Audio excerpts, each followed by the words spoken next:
I'm Bree Luck, and you are listening to the Pause to Go podcast, where we explore the process of turning life's transitions into stellar transformations.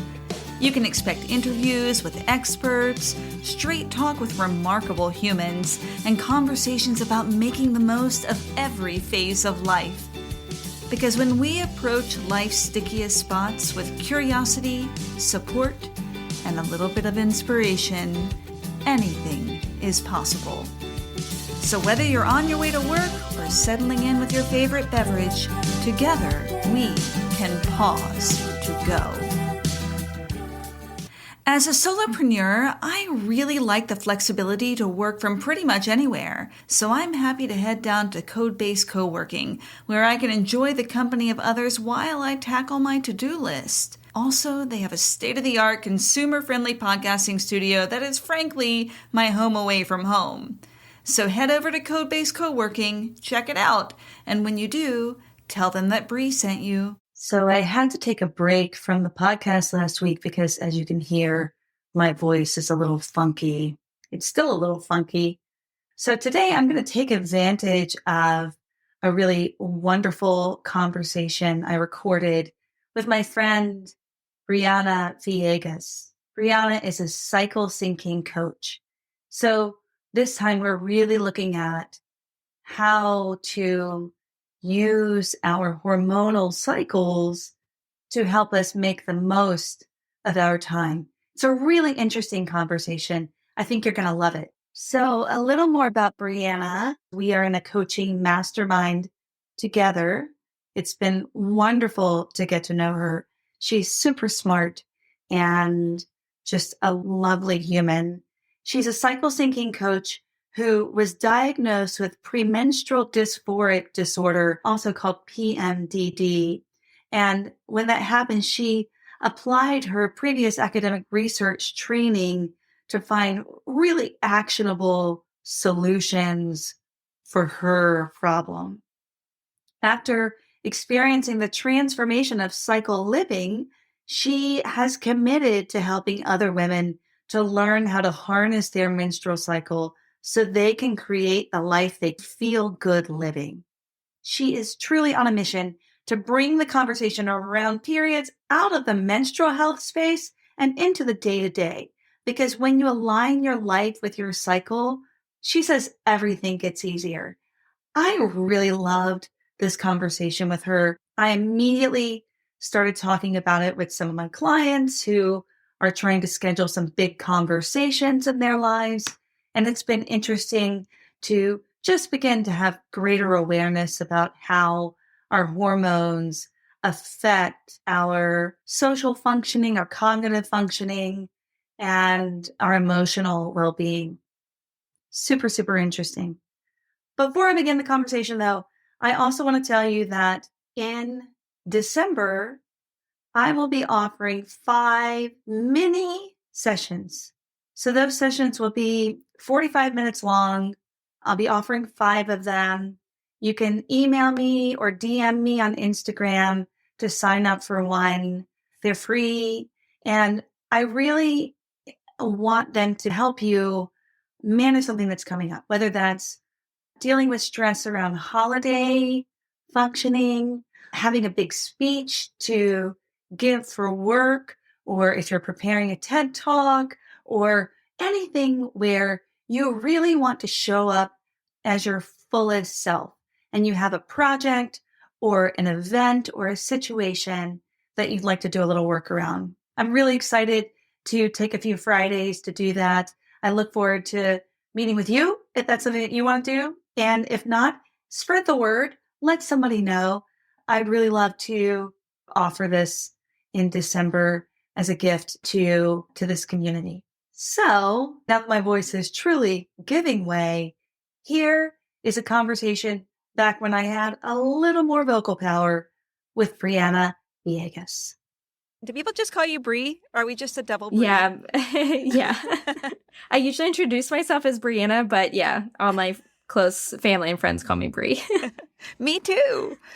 Although my name really, it is just Bree. I always wanted it to be Briana when I was growing up because nobody had the name Bree. And in Gaelic, it means like broth or something. And I thought Briana just seemed so much nicer. So you have my dream name. I think Brie probably comes with less spelling questions. Oh, I don't know. Maybe. Briiebre. Yeah. Okay. So no, people always get tripped up on the ends for me. Yeah. And the IE thing happens as well. But yeah. I'm sure. Well, I am so happy to have you here today to talk about cycle syncing in our schedules. Yeah, I'm so glad to be here. So can you just tell us first, you are a cycle syncing coach. Can you tell us what that is? Yeah. So what I do is I help women to understand the different phases of their menstrual cycle and how to use that for their benefit. So often we have been fed this message that it's a hindrance, it's something that holds us back, or something that we just have to deal with and push through.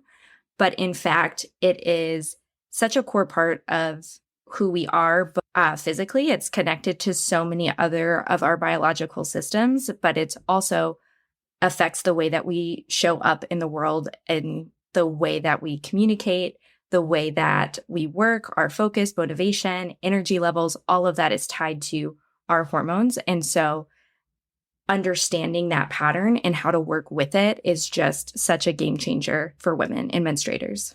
It's so cool that people have figured that out finally.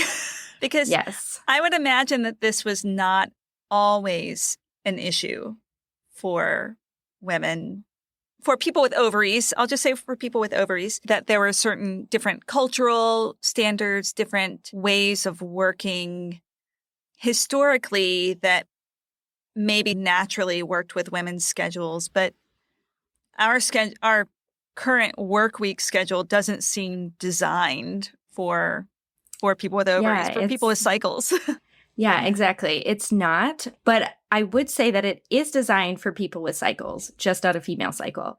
It is designed with the male cycle in mind, and that is not necessarily something that was like super intentional. Like if we design it this way, it's exclusive to women. But if you go back hundreds, if you think about wealthy white property owners who are deciding how they run their day and how they go about their business, they're doing what they want to do when they want to do it.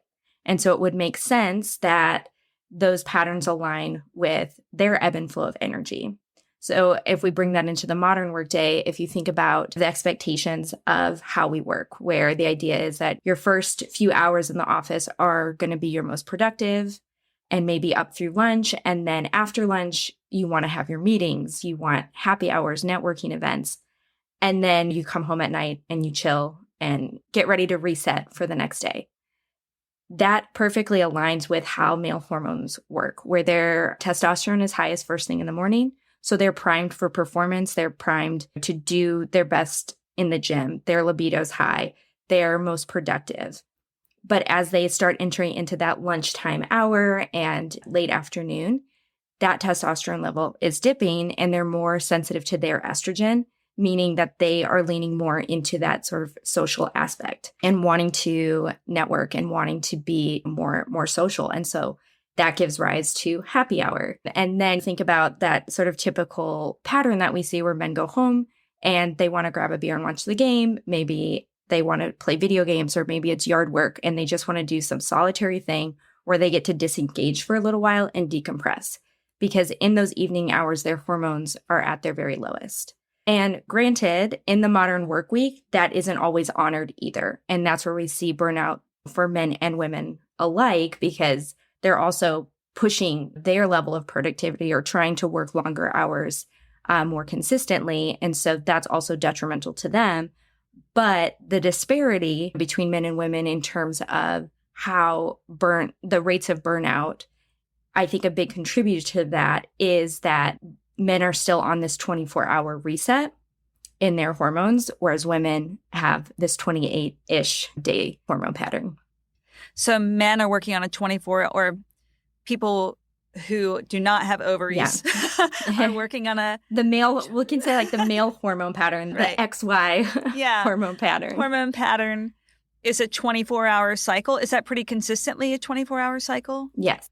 but the XX hormone pattern is a 28-day cycle? Yeah, approximately 28 days. That, again, is that average menstrual cycle length from one period to the next. Obviously, there's some variation across people, and there's still a range of normal in that from like 26 to 36 days. Like anywhere within that falls into normal. But through that process, our hormones ebb and flow from our lowest hormones when we're in our menstrual phase, when we're on our period.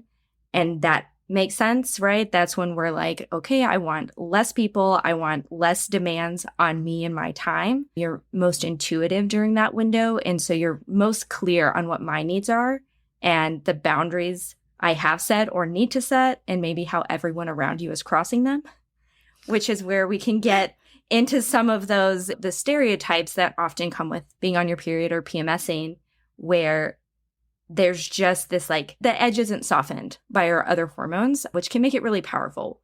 One, to get that clarity on what we need in our life, what's working for us and what isn't working for us. But also it can be really powerful to use that extra life force and extra, energy and just weightiness to how we communicate things in specific situations. Like if there's, a job that you need to quit, you've known for a long time that you need to get out, but you keep, okay, maybe next month kind of pattern. Sometimes leaning into that extra gumption that you have during your period can be really helpful for you to actually make a clean break and be like, no, this is what I need and I'm done. So it can be really useful to us. But if we're in this mentality that this phase is, oh, we're just hormonal, and so we're supposed to dismiss everything that comes up for us as irrational, hormonal, dramatic, we miss out on these really clear messages that our intuition and our inner self is sending us. And the reason that it's like that is because the two hemispheres of our brain have the strongest connection point during our period when our hormones are at their lowest. So that subconscious and conscious sides of us are communicating most clearly. And so it's just a really cool time and just such a cool reframe on something that I think we've been so trained to dismiss. So it sounds, first of all, this is so fascinating. I love, I already have written down, quit your next job on your period. Yeah. But it just strikes me that if that is the time when we are most intuitive, love that. I love knowing that. But it also sounds like it's a time when we can be a little bit reactive. Would you use that term? Yeah, and it does definitely if you experience PMS as well, like that reactivity, because again, it's like, I know exactly what I need and I'm not going to sugarcoat it either. There also comes with that of being so clear on what you need, there can come like a sense of urgency where I think that reactivity comes from, because we know that this needs to happen, but something that needs to happen right now, okay, it's been months and months and I need to quit my job, versus like, I asked you to put the dishes away and you didn't do it. Those might feel equally problematic for us at that time. And the dishes might be a surface to something deeper of like, I've been asking for help for months and months and months. And so now I'm going to go off on this one thing. But that's where it's such a powerful time to journal as well and get clear for yourself on, is this a right now urgency? Or is this something that I can identify as something to address and then can use the next phases of my cycle where the hormones come in to help me be less reactive and more collaborative to actually address that issue in a relationship or with a boss or coworker, whatever that situation is. So it sounds like this is a really great time to set boundaries, to end something, to like that you've already been thinking about, that you have some extra oomph to do that, but maybe it's not the best time to negotiate around it. Yeah, definitely. And I think too that identifying what the boundary is and then having that second piece of, is now the time to enforce it? Is now the time to follow through? Or is that something that needs to be negotiated, like you're saying, in which case there may be better times to negotiate that. Super helpful. Let's keep moving through the stages then. Yeah. So then after your period ends, and really in the last few days, so some people, you can be bleeding anywhere from 3 to 7 days. So if it is a full week, it's not necessarily that you're going to be in this restful, intuitive state for an entire week, because it just depends on how sensitive you are to that uptick in estrogen, which will start anywhere from day 3 of your period through the end of it. But as that estrogen starts to rise, you also get a boost in serotonin. And I kind of like to describe this phase as you almost get this hormonal like amnesia, where everything that happened on your period is like forgotten, or you can see it in a different light. And so that's why doing that journaling is so valuable, so that when you come into this higher energy, more optimistic view on things, you know how to put that energy towards those boundaries and towards those things you identified in a really productive way. And to start having that negotiation process when you're in a place where you're less reactive and more open to feedback. So that's from day 3 of your period. So I don't like to get too specific on the exact day, mostly because everyone's cycle is slightly different. And also people's sensitivity to those hormones is different. So the idea is as your period's ending, you're going to start to feel this shift. And what it most often feels like is that desire to get back to work. Where if on your period, maybe you felt a little bit lower motivation, lower energy, when that sort of mental energy where you start to notice like, ooh, I want to work on this project, or I want to start doing this thing. And then your physical energy will follow that because you actually have like more physical energy at that time, lower appetite. So that's like those prime times to be doing like the more high intensity workout. So when that starts to feel good, that's when you know you've entered that follicular phase. So that's called the follicular phase. What is the first phase when you're on the first your phase period? is called menstrual phase. Oh, that makes sense. Yeah. And then you have the follicular phase when you can really get things done. Yes. And that's a very productive time, but it's also like a big picture focus. So it's a great time for planning, brainstorming, vision casting, anything that is not so much nitty gritty. That stuff's going to feel more annoying at that time. Do you, hearing about vision casting and brainstorming and planning, it also makes me think about the moon cycles. Do you feel that they're related, or is there any, I know that you are a scientist too, that you are great at collecting and analyzing data. Have you seen any correlation between moon cycles and menstrual cycles? Yeah, so the research that I've looked at, there is a correlation. The research has been mixed on how strong that relationship is. But what I found to be the most compelling that there is something there is that they do find more consistent aligning with moon phases and our cycle, where the most common is to bleed during the new moon and to ovulate during the full moon, is that pattern that they're trying to see if that matches, is that it's most often seen to be consistent in more rural areas. So when people are more connected with nature, more grounded, more their sleep cycle is following more this natural pattern, they spend more time in the moonlight, that those tend to sync up. But in our sort of modern culture where we're exposed to lots of blue light, we're on high levels of stress and different things like that, they don't see that happen as consistently.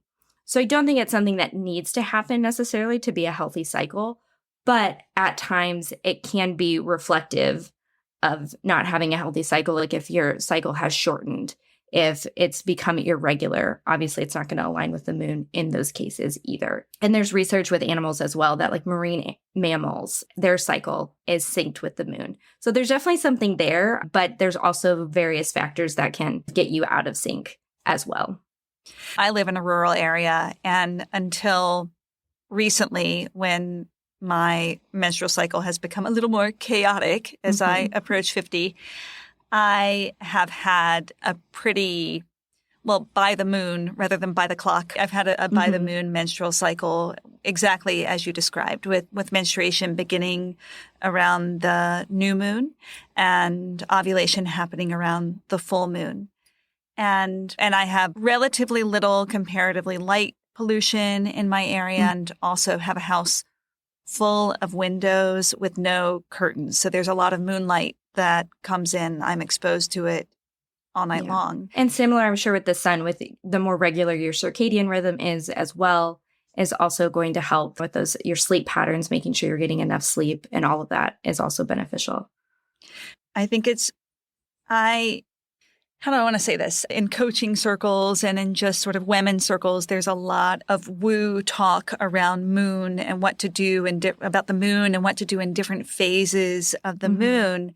And so it's really interesting to see where it can tie to more evidence-based approach to what to do in different parts of our cycles. So really nice, of our hormone cycles. And that's actually something that's commonly recommended if someone is not having their cycle anymore. So like they're in their reproductive years, so they would expect to be, but their cycle is MIA or really irregular, to sync with the moon phases, to just give you that framework and start to get your body back in that pattern of honoring those phases and things like that. So that's definitely something that people do use to help on their journey to get their cycle back and to get it healthy and regular as well. They use the moon. Yeah. So setting up their phases based on moon phases instead of, if they can't rely on their own hormonal pattern because their cycles really are irregular or they're not having one at all. Fascinating. So we've gotten through the follicular stage. Now what's next? Yeah. So what's next is ovulatory phase. And this is a shorter one, like 3 to 4 days, because the actual ovulatory event happens, it's a 24-hour process, but the hormones peaking is happening over 3 to 4 days. And that's when estrogen's at its highest and also testosterone is at its highest. And so what that means is that we are outwardly focused and we're also the most confident, the most self-assured. We get that boost in libido, our skin is glowing. So we get that ovulatory glow happening. And it's a really great time for communication, collaboration, and creative problem solving. And it's kind of that like golden window of like, if you're going to do your hardest thing, whether that's a conversation or a project, if there's one thing that needs to happen that month, ovulatory window is the best time to put your hardest thing. And your most social thing, it sounds like, yes. too. So that's the time to make those presentations that you need to make. Presentations, ask for a raise, those kind of big conversations where you want to be at your best. Batch record all of your social media videos. Exactly. Yeah, go live. All of those things are great to do in that window. And then I think on a personal side, if you think back to menstrual phase having identified a lot of boundaries or certain boundaries that you want to start to set and enforce, ovulatory window can be a really great time to negotiate and get buy-in because you'll also be able to communicate more clearly at that time. So it's a great time to communicate what your needs are and how other people can actually step in to support you so that when in the next 2 weeks, when you actually need that support more, you're not having that tension of like, why is no one here supporting me? Why don't I have this? You can start to get that buy-in before it's an immediate need. Really useful. So what's next after that? So after ovulatory, the next phase is called luteal phase, and that's the 10 to 14 days before your next period. And this is when we typically see the most symptoms come up for women or for menstruators. I don't know. I find a hard time with terms in this specific case because it is that like biological level. So it's not a statement on gender. It's really a statement on XX hormones that are naturally produced by your body as a caveat. But in that window, so symptoms often pop up the most in this window because of our stress response, our cortisol response to triggers is usually heightened. Our caloric needs increase, but usually our food intake doesn't. Or when it does, it's through salty, sugary cravings that aren't actually fueling our body well. And so lack of understanding of how to support ourselves leading up to and through this phase can lead to that reactivity and PMS symptoms and bloating that are unpleasant. But what this phase can look like is another window of like high productivity, but more focused on execution, implementation, wrapping up projects, because our focus becomes much more detail oriented, where we start to notice more and we see the gap. So from follicular phase where we were more in this like vision and planning mode and optimistic, where this is going to be great. This is how we're going to do everything. When we get to luteal, we can say, okay, but to get that done, all these little tasks need to happen. Those are things like going over budgets and financials, or if you've outlined a talk that you want to give, it's actually going in and scripting things out, or maybe it's creating, the slide deck and doing the formatting, that detail work that actually gets it to a complete project.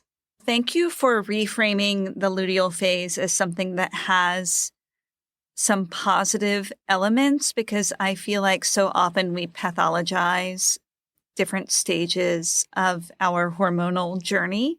Yeah, I'm happy to do it. And I'll say that that's something that's been probably the hardest part of the journey for me, considering my own experience with just hormone sensitivity and things where my entire luteal phase was just awful. And so I had gotten into a pattern of talking about my good weeks and my bad weeks. And so that's been such a journey to not only to do that mental reframe, but actually just change my relationship with that part of my cycle as well. And I know that's a struggle for so many others as well.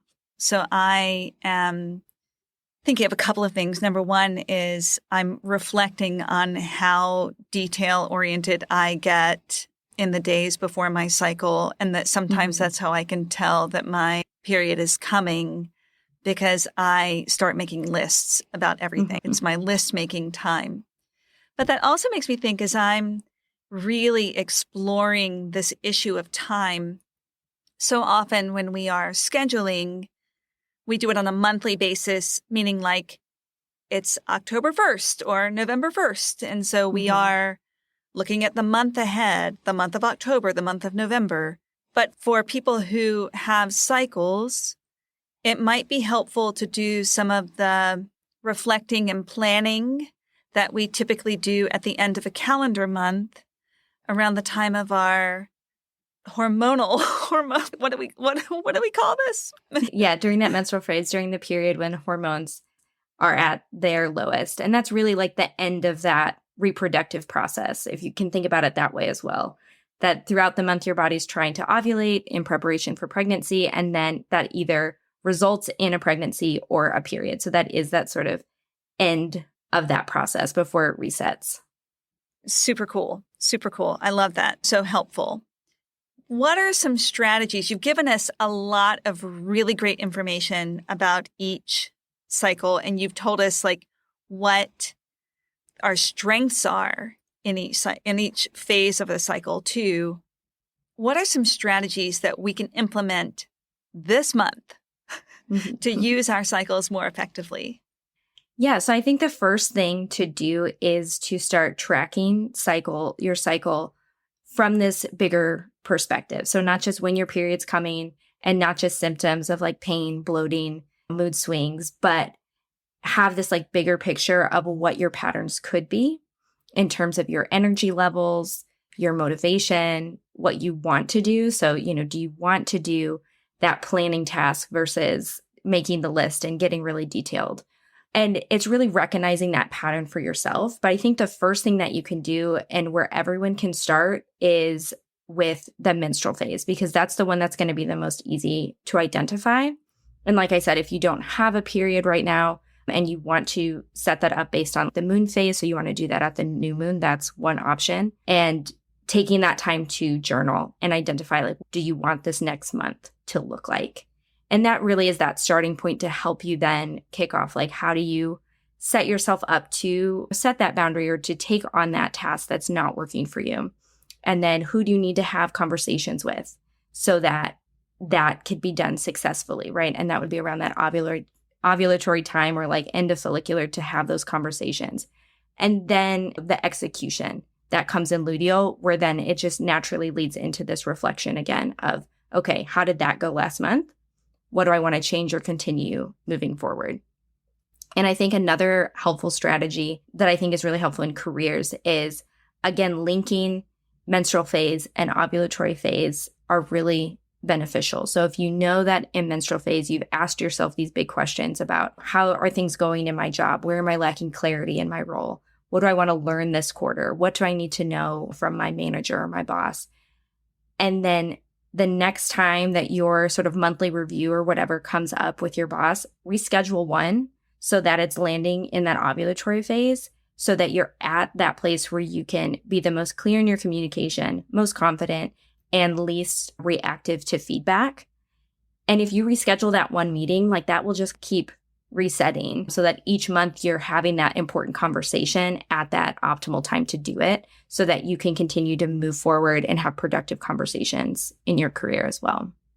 Do you have any strategies for the meetings that we can't move, the ones that are in the wrong time? Like, what happens if I'm in the menstrual phase, we'll say, and I have to give a huge presentation and it's day one of my period? No, that's such a good question and such an important one, because there is so much of our life that we aren't the boss of. And so when that happens, if it's something that you can't move, it has to happen, and what's going to require more energy than you would like it to on that day. What I recommend doing is, again, looking at your day, looking at your week more broadly and saying, I know this is going to require more from me. So how do I support myself leading up to? How do I support myself after? And maybe that weekend, what are you setting yourself up to kind of restore that energy that is going to be depleted in that? And so even if you can't move that one meeting, there may be other things on your calendar that day that you can either move, delegate, ask for help around those other things. And then there's going to be days that it's okay. It's just going to be a full on day. Like I just have to go all out all day. Even finding 5-minute windows in between meetings or in between tasks to do some deep breathing and to pause, to bring your nervous system back into check, and to make sure that you are packing snacks. Honestly, what can you eat and fuel yourself throughout that period? I love it. It all comes down to snacks. You are a woman after my own heart. We speak the same language. Snacks. Yeah, you got to keep that blood sugar stable. I have an apple right here that I have been like chomping on, not during our conversation, but right before. I was like, oh, I need a quick bite. Totally get it.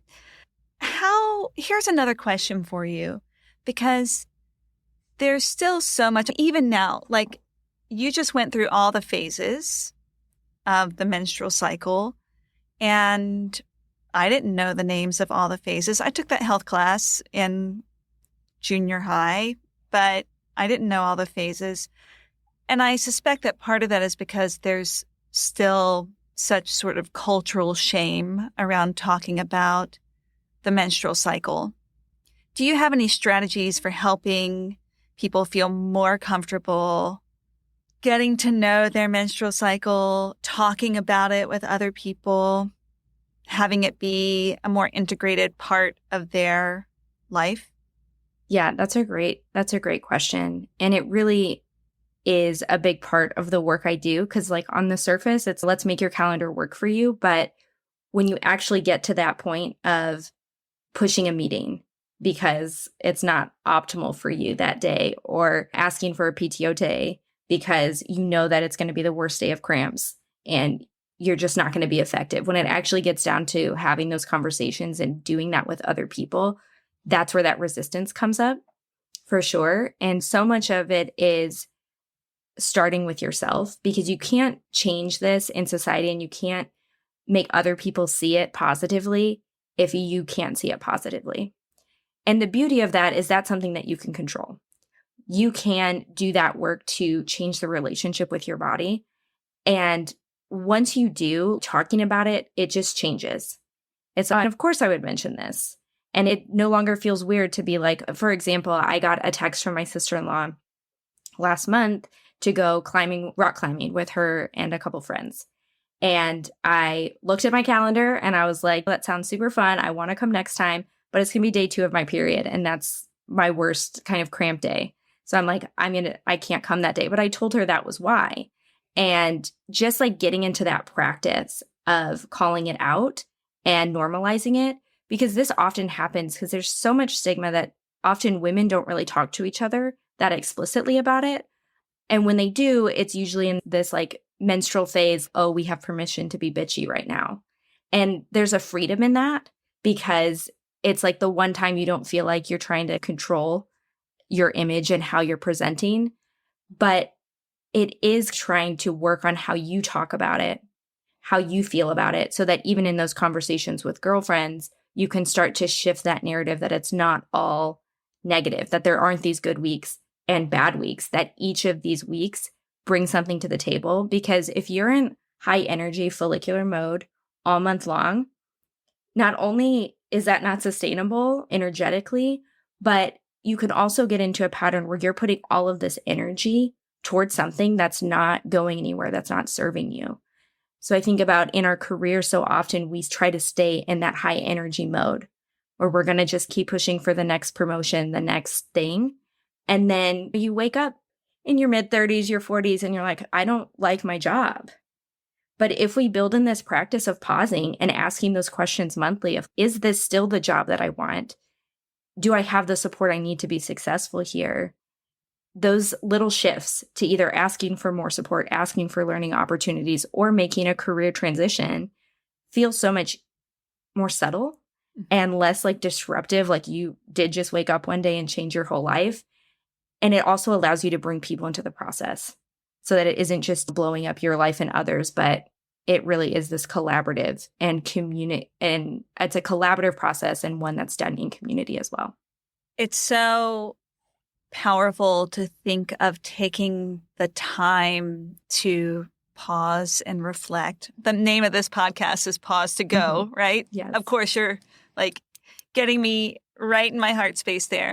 But I often think about how there are times when we need to ask ourselves questions about where we are in life, the quality of our relationships, of our interactions, of our work, not necessarily for how we're going to act on it, but just to reflect. So I love that you're using journaling in this and that you're not saying, quick, take action immediately on whatever you're feeling. In fact, you're saying, no, give it some time. And I love that and appreciate it. Are there times, though, when we can trust? Because there are times when we have intuitive hits that we need to act on, where we need to take action more quickly. Are there certain times in our cycle when we can act on those impulses with a little more confidence? I think that really comes down to giving yourself permission to trust yourself. Because at any point in your cycle, you can have an intuitive moment that this relationship is not okay, the situation is not okay, like there's something that I need to remove myself from, or I need to talk to that person, or I need to like some more proactive, positive version of that as well. Giving ourselves permission to trust it and not being so attached to the outcome either. Because if you remove yourself from a situation and it turned out that nothing bad actually happened and you maybe could have stayed, who cares? Just building that practice of trusting yourself. And as you do that, you'll start to know when you can have that greater confidence that like, this is like, I need to act on this right now. And so even when it's not like this full pause of like, I'm going to take a day or two, or I'm going to take a month to sit on this, you can always pause a minute. You can remove yourself to the bathroom and just take a minute to separate yourself, to do some breathing again, bring yourself back into your body and answer those questions for yourself. But I think, again, like all of these narratives around like something that's so inherent to being female and having this cycle is just so intertwined, and we're told to dismiss that so often that it often leads to us dismissing ourselves. And so we just don't have confidence unless we can show on a spreadsheet how we got to that decision. But our intuition is really such a strength. And so learning to trust that you can follow that intuition and explain it later. Yeah, really great. Very helpful. How can people get in touch with you?